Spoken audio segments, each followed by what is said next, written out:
Okay, the VCO can in the Telset SSB 140 has been removed. Small hole drilled there to gain access to the bottom of the core because it is double-ended, and I was able to get it extracted. So there was the broken end that was facing up, which made it useless, and there's the bottom side. So like I say, this was safely extracted, and the reason it is out of its metal can is because it does not work. So I've tried this out of the radio, and it is not working. So most people will tell you, well, you've got a brick for a radio now. Your radio is no good without the VCO can.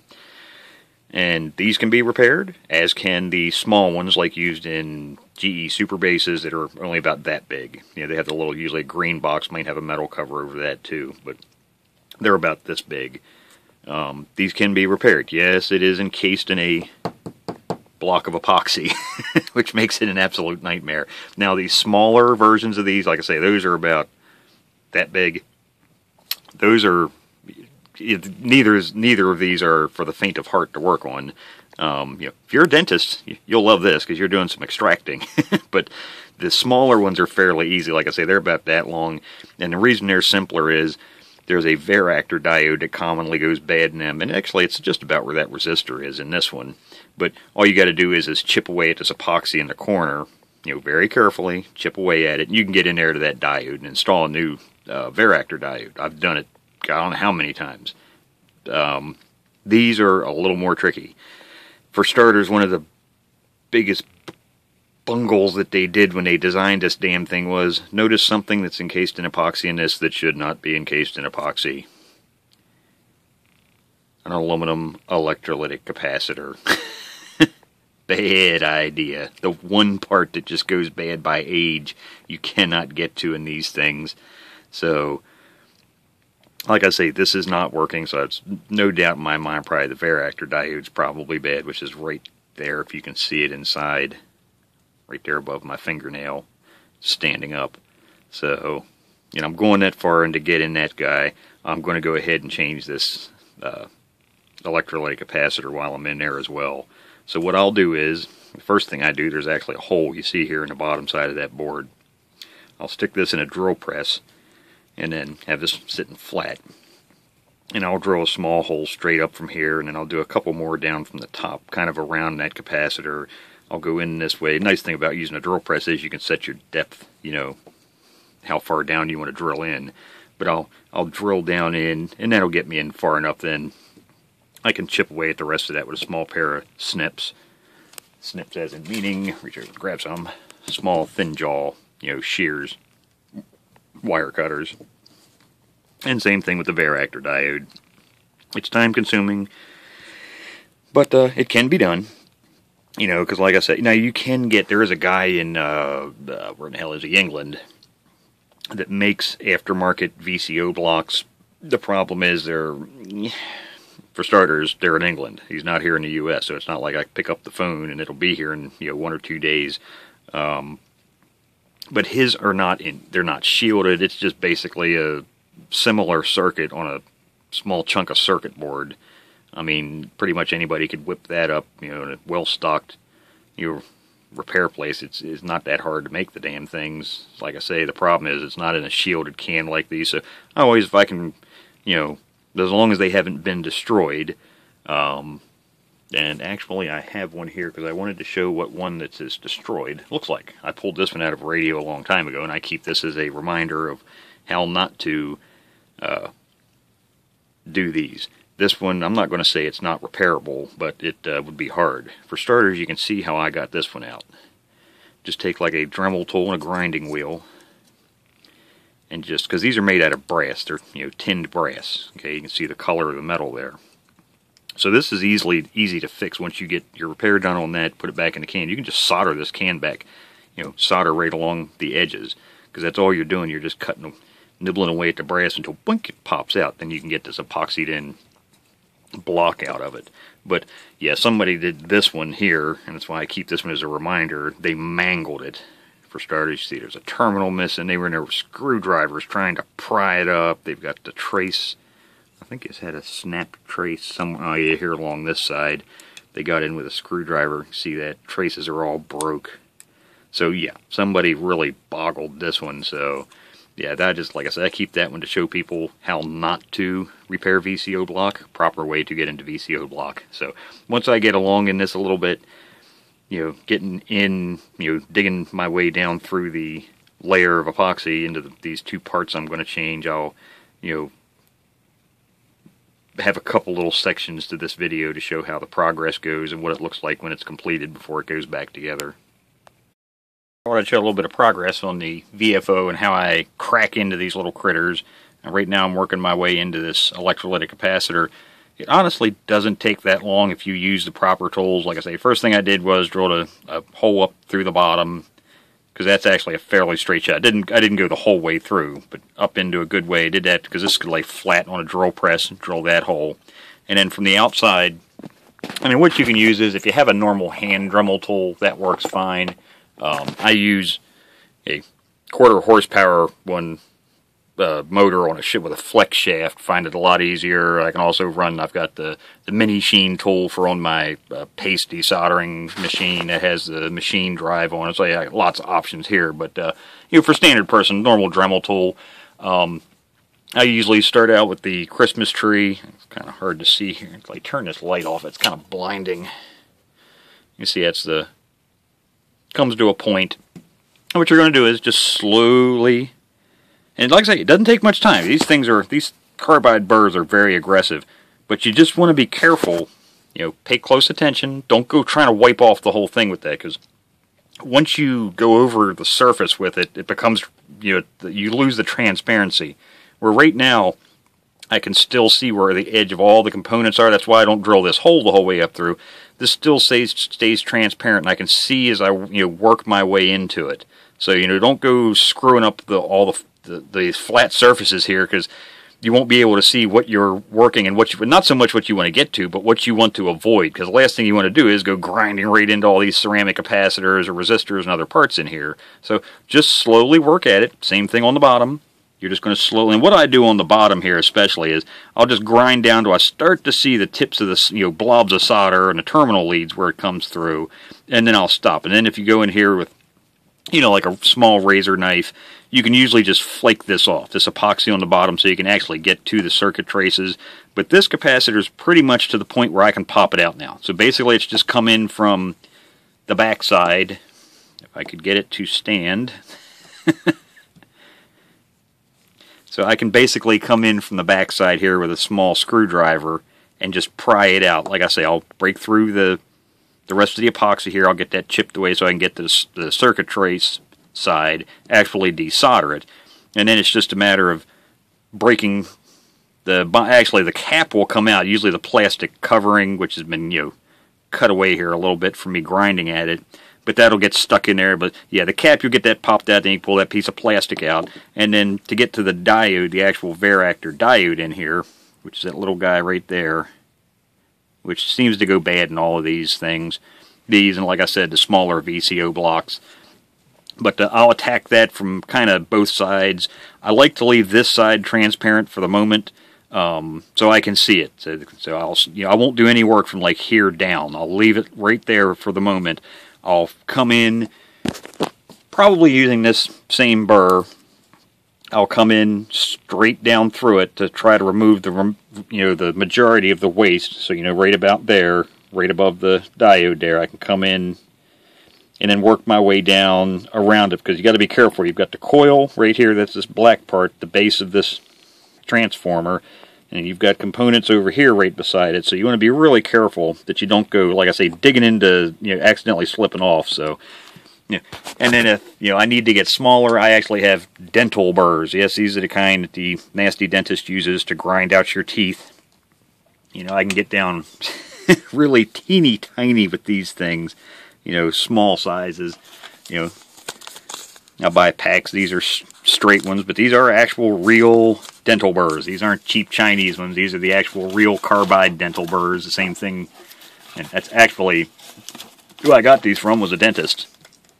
But like I say, you can work, you know, if you need something smaller than a lot of these larger ones, because, you know, there's all kinds of the carbide burrs you can get in different sizes. So you can go to those. There's, you know, little kind of almost like a dovetail undercutting one here. Well, like I say, they really make fast work of getting through this epoxy. I mean, at no time at all, just you'll have a pile of epoxy dust here. And make sure you're wearing a dust mask when you're doing that. You don't want to be breathing in all that epoxy resin dust. So, you know, always keep safety in mind. But, you know, smaller balls. So, anything you can do is basically what it comes down to. Anything you can do to safely get in there to, you know, nibble away at that epoxy to get to it. Like I say, don't think it's going to be an all-day project. It's just, like I say, not for the faint of heart or the unsteady of hand, because you don't want to go screwing up the board or, like I say, messing up all these other components on there. You just want to get to the main two things that ever go bad, the cap and the diode. So, there's the progress. And once I get this stuff out, I'll continue on, tack on a little bit more to this video. So here you can see I've gotten in. I've removed all of the epoxy from the bottom. Like I say, I went down with that's the desoldering iron. But going down in lightly, just skimmed over it till I just barely started to kiss a couple of these terminals. You don't want to break down into the, you know, any of the traces. You don't want to go cutting those. And once I got down that far, and I scored down to the circuit board from the sides, okay, and then you can just fit a razor knife down in between there, and the epoxy, you can see it just pops off. It actually doesn't bond very well to the underside of the board, so, you know, once you get it fairly thin, you can just slide a blade under there and pop it off, usually like 3 or 4 big chunks that'll come out. And I also make a line across here, you know, like a score line for it to easily snap out. And then, you know, go into the desoldering iron, desolder the capacitor, and like I said, you can get in from the back side with a screwdriver. Start to get that sucker, you know, broken loose. There you can see. Now it's just a matter of you're going to pull it out. Of course, I need 2 hands to do this. But you're going to... let me just pause this a second. Okay, so there you can see we've got the capacitor extracted now. Of course, you want to make sure before you go pulling it out, you should pay attention to what, you know, the polarity. Then you can see the plastic, like little tubing they put around the capacitors when they manufacture them. It doesn't stick to the epoxy very well either. So, you know, you can easily pull that remaining piece of plastic out of there, and you can then just drop your new capacitor in, solder it in, and do not re-epoxy it. Is my biggest advice. You know, it would be fine if you use like silicone potting compound. That's fine. I don't suggest re-epoxying it. You know, not so much for yourself unless it's your radio, but, you know, if you're working on it for somebody else, yeah, I wouldn't suggest re-epoxying this all back together, because if you ever have to get back in here again, you're going to have to, that's just all that work you got to do again.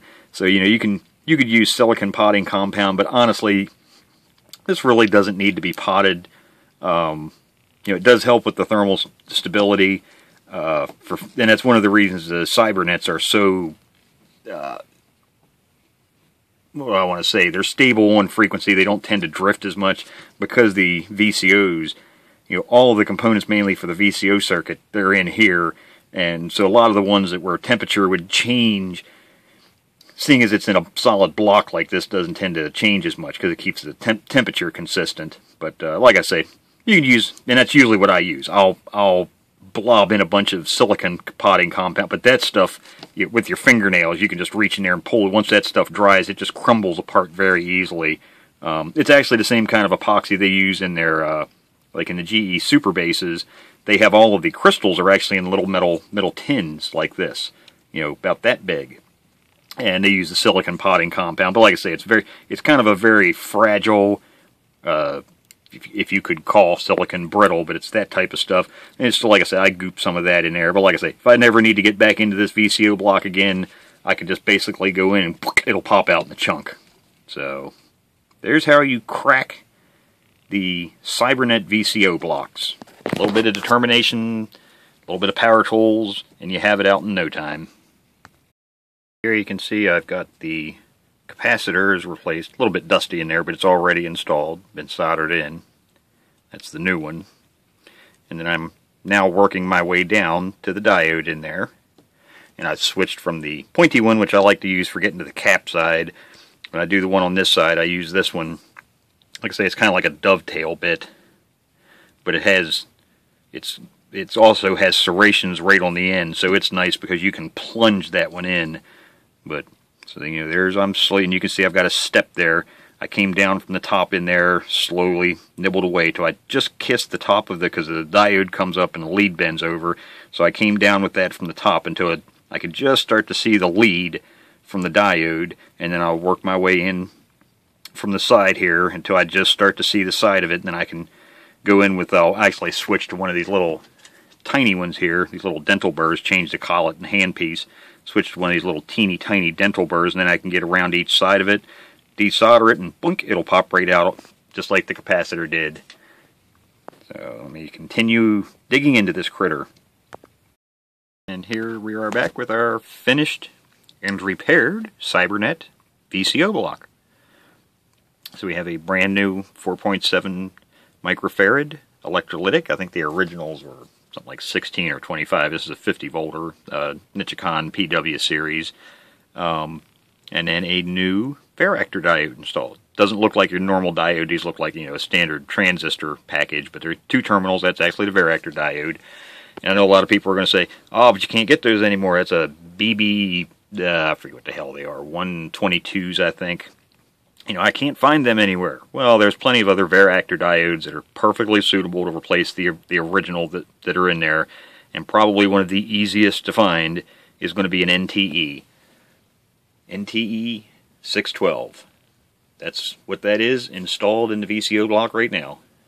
So I've installed dozens of these things in both the small green ones and these larger VCO blocks, and I've never ever had a problem. So NTE 612, just stick that in there, stick your cap in the other side, resoldered. Like I say, now you don't have to repot these. Like I say, it's still going to be inside of this can because I'm going to reinstall this can, solder the edges. So it's still going to be extremely stable temperature-wise. Like I say, I usually go the extra step. I'm anal, so I will use potting silicon, but honestly, you really don't have to. So there you go. That's all you need to do. Just a little bit of patience and a little bit of dental surgery, basically. So like I say, I use two main burrs for doing this. And actually, I did it different this time. I only used two. I didn't actually go to the dental burr. I was completely removed. I got to think about, well, what do I care if I nick the diode? So I actually just entirely ground the diode out, the old one. Like I say, this it's kind of hard to see in a camera because it's so small, so I'll use a larger one as a demonstration. So basically, you can think of this burr of this. This one is just on steroids. It's bigger, but same thing. Flutes on the side. Now this one is tapered a little bit, so the sides taper in towards the shank. So it's like a dovetail. But the most important part is it has a cutter burr, or cutter teeth on the end. So that's basically what I did. I got into it, and I was getting ready to switch over to the actual dental burr, and I thought, well, hell, I don't care if I damage the diode. I'm replacing the damn thing. I know how it goes in, so I just went straight, just continued straight on down in, straight into it, just ground it all completely out, then unsoldered it, and the desoldering iron just sucked out the two leads because there was nothing left of them. So, yeah, actually, that's even faster. Always room for improvement procedures. So, yeah, I think from now on, I'll probably just come in from the side, just shear through the capacitor, shear straight through that diode, just come straight across. You just need to be real careful when you get over to the diode side, because there's thin wires off. You've got a component right here, okay? So you get a little thin wire here and a little wire here, so you need to be real careful. So that's why I like to slowly work my way into the diode. The cap's not too bad, just avoid the coil on one side and the ceramic disc on the other. But this side, you really want to be a little bit more careful. But like I say, once you've worked your way into where you can see the diode, so you're dead center on it, you can just basically just push straight down and cut straight through it. Just grind it to dust. So there you go. Another VCO block fixed for another Cybernet. And here is the finished VCO block for this radio, because this is what it came out of. A Telsat SSB 140 made by Lafayette, which has the Cybernet chassis in it. The reason they're so popular and for sideband guys, very good crystal filters, just all around excellent radios. So like I said, once you get it all done, what I do is, and that's why I like to just grind away the corners, and it's brass. It's very easy just to go down the edges with a little bit of solder. Kind of almost look like it's been TIG welded shut. You just run your soldering iron down the side, follow with a little bit of solder, and there's your completely restored and working VCO block. So I'll be doing a separate video on this radio because it does have, it's in fairly good condition, but yeah, someone had mangled the core and done some other stuff in this. You know, there's some modifications in this that need to be undone. So, but that'll be a video all to itself on the radio. Like I say, this was mainly just on how to restore your non-working VCO block, and the procedures that you just watched for this large style is exactly the same for the ones that are about that big that you'd find in a lot of the other Cybernet chassis. They basically had two styles, the small and the large. So, same procedure. The only difference is with the small VCO blocks, there is no electrolytic capacitor. The only thing you have to do is get to that one diode. Like I say, when you're holding it, once you get the can off of it, you can see it through the epoxy. It's right in this corner, so it's a lot easier to work on than this one because you don't have to go in as far, and it's just basically cut away a little bit at the corner there, and boink, there you're at it. So, yep, the impossible to find and impossible to repair, as most people will tell you, VCO blocks. I just showed you how to fix them. So, get out there, get yourself a couple NTE 612 Varactor diodes, dust off the Dremel tool, and have at it.